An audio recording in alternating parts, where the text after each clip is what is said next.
Hey there guys and gals, Anime Dude here, and today I want to talk to you guys a bit about a high school anime. Now, high school anime are abundant, and if you were to state that there are way too many anime that take place in a high school, I doubt you'd find too many people that would argue with you. I certainly wouldn't. In fact, I feel like that notion is pretty universal. Perhaps it's intended to help aim most of these series towards a younger demographic. Or maybe it's because Japanese culture tends to view adolescence as a fleeting, important, and overall beautiful time in one's life. I mean, it usually is when the foundation of our lives tends to take root, so seeing it through rose-colored lenses is understandable in a way.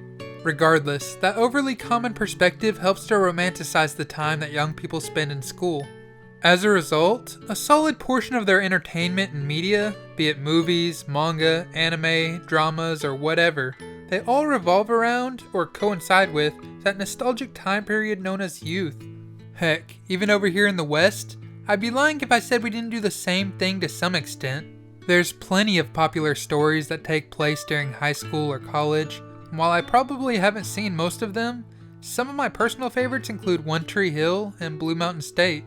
However, regardless of whether the reasoning is cultural or not, my point is that a lot of anime, manga, and light novels tend to involve a romanticized version of youth. As a result, very seldom do these takes actually feel, realistic? Authentic? I guess either of those would work, as these takes on youth usually manage to fall into one of two categories. The first is when they add in an unrealistic twist to draw the focus away from or enhance upon the school aspect.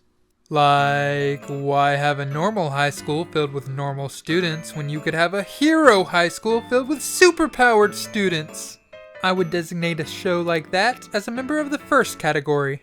The second, however, is when they make extremely dramatic situations that we can probably relate to on some minuscule level, but without capturing the entire picture and instead portraying it as much more dramatic than it would likely ever be in real life. Like, why have a boy with a crush when you could have a boy who has a crush on his teacher, but then sleeps with a girl at a mixer, only to find out his dad is getting remarried and the girl he slept with and his teacher are not only sisters, but they're his new stepsisters, and since we haven't gone far enough yet, they're all going to be moving in together almost instantly, and holy cow, that is only episode 1. This video isn't even about that show, but try to tell me that doesn't draw you in, or at least make you curious. That was a bit of an extreme example, but a vast majority of the slice of life genre tends to fall into the second category at least a little bit. After all, it's hard to make a story entertaining otherwise. I actually love both of these aspects of storytelling, as they usually manage to give us a seemingly limitless number of fresh takes, even within similar scenarios and settings. I would even go so far as to say that the consistent stream of high school setting ingenuity is a big reason why youth has become so romanticized in recent years. Each new portrayal of school life helps us to paint a picture that strays further from reality. But as true as that may be, today I want to recommend a series that not only takes note of the commonly romanticized version of youth, but then proceeds to criticize it by portraying a setting that is as true to actual high school life as I've ever seen in an anime or light novel. The name of that series is Oregairu, or my teen romantic comedy SNAFU, and while it still has a high school setting with plenty of standard anime-like tropes included, I would argue that it's still about as realistic as they come. Also, surprise, surprise, I know it's almost become a trend with these why you should watch videos, but I've read a lot of the light novels for this series, and I actually enjoyed them more than the anime. Likewise, I recommend them if you don't mind the pacing of the series being slowed down a ton, with the first 6 volumes of the novels all being covered in the first 13 episode season of the anime. However, while the novels are great for anyone that falls in love with the characters, which I'll be sure to talk about later in the video, the anime does a pretty solid job of hooking the more casual viewer into the series. Heck, you know what? I already take that back. It pretty much does the job for any viewer, casual or not. It not only maintains a fast pace, but I think it does a really solid job of capturing the essence of the series. While it arguably has a slightly less realistic take than the novels do, I still consider this to be one of the most realistic anime I'd ever seen, far before I ever decided to give the novels a read.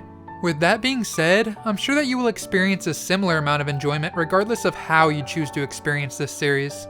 Now, to actually talk about this series a bit, the synopsis and plot don't really sound very interesting when you tell them to others. That's likely why I've never successfully convinced any of my friends to watch this show.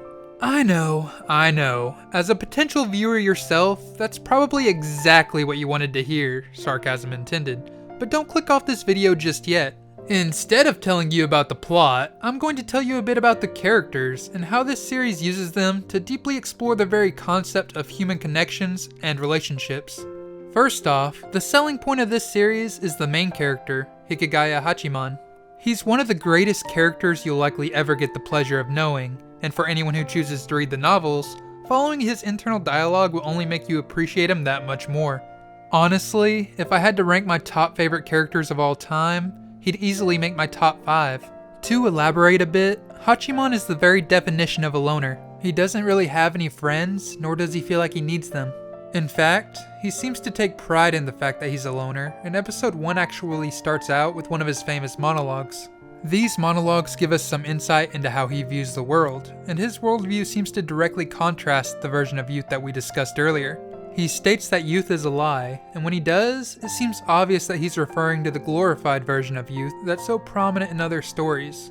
One of the most difficult things about making these videos is that I never want to say too much, but the various tidbits of backstory that we get in regards to his childhood help to give us some context into why he thinks the way that he does. In fact, despite his rather cynical outlook on life, he's a really kind-hearted guy. He's just pragmatic to a fault. I stated earlier that this series seems more realistic than most others, and while that's partially due to it having a wide array of deep and multidimensional characters, I feel like it's primarily because we see these characters through the lens of Hachiman. He's detached and often avoids getting involved in the affairs of others. Likewise, he's able to watch, analyze, and monologue about the setting around him in a way that only he can.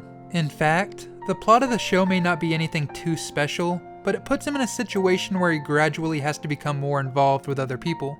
That puts us in the perfect situation to deconstruct the theme of human connection that we discussed earlier. He's good at peering into and judging the relationships of the people around him, yet as the series goes on and he gradually builds bonds of his own, the hypocrisy in his words begins to show itself. Now there's likely some of you guys that may be thinking, Yo, anime dude, how is he a loner if he keeps building relationships with the people around him? I've seen people talking about this show. He totally gets a harem and has multiple hot girls that like him. and no, this isn't gonna be one of those stories where you have some cool edgy guy that builds a harem while declaring to be a lone wolf. Hachiman is far from a Kirito. It's actually been a while since I've watched the show, but I remember thinking similar things the first time I watched it. This guy is supposed to be a loner, and while that's portrayed pretty well, the two quote-unquote romantic interests are two of the cutest girls in school. That doesn't quite seem to add up, but hear me out. Hachiman isn't necessarily a loner by choice. He's been an outcast for most of his life, and it's only when the plot of the story gets rolling that he's forced to interact with others and build bonds. When reading the novels, I realized just how slow and painful that journey was for him in comparison to the anime. Not only is he the type to keep others at a distance, but there are multiple occasions where other characters do so to him as well. The anime does an excellent job of adapting Hachiman's character, and I don't want this video to focus too much on the differences between the two versions of the story, but even the characters that seem like angels in the anime are far from perfect. As an example, Yui seems like she has a huge crush on him in the anime, and while that's hinted at a bit earlier on in the novels, she's actually the type of person that cares deeply about the opinions of others. Likewise, she avoids talking to a social outcast like Hachiman too much in public places outside of their club. After all, he's the type of guy that has classmates who don't even know his name. There's literally times where he runs into his fellow club members in public, and it becomes a bit awkward because he wasn't invited, but they almost feel obligated to let him join anyways.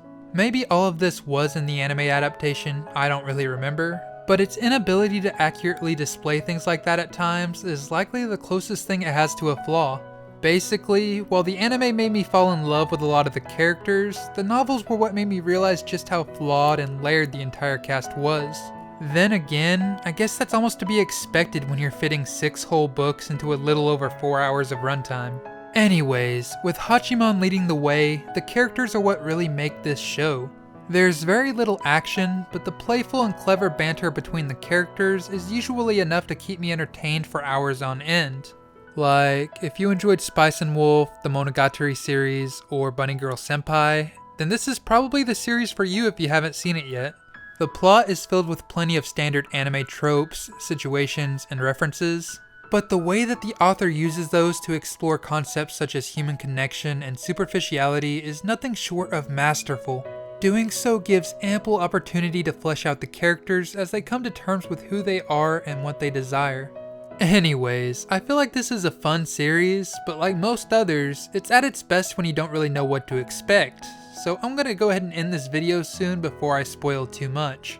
I'm really wanting more people to give this show a try, which is why I'm making this in the first place, but the last thing I want to do is ruin somebody's enjoyment of it. I know there are probably going to be some people that say I'm only making this video because Season 3 was finally announced. And honestly, those people are partially correct, but not really. This is a series I've revisited countless times, and I've never once found myself growing bored of it. It has a genuine anime dude seal of approval, and I've actually planned on making a video like this for a long while now. However, the main thing that's been holding me back is the fact that I haven't finished the story myself. I've only read like 8 of the light novels or so, and that only took me to like midway through season 2 of the anime. While I still plan on finishing the novels eventually, I don't expect most people to go that far for it, and I would hate for all of my recommendations to be shows like Alderamin on the Sky where the anime has no ending or planned continuation. But alas, season 3 has finally been announced, and it's just over the horizon. So what better time to go and get caught up on Oregairu than right now? I definitely have way too many friends that have refused to watch this show because it seems like some generic rom-com, and I hate to see so many people missing out on this great series. So if that describes your friends too, then do them a favor and share this video with them. If you're that friend, then I hope I was able to convince you to come to your senses and give it a go. However, if Oregairu still doesn't quite sound like your cup of tea, then feel free to check out some of my other Why You Should Watch videos, and hopefully we can find something that's more your style. But anyways, thank you all for watching, remember to praise the sundress, and Anime Dude out.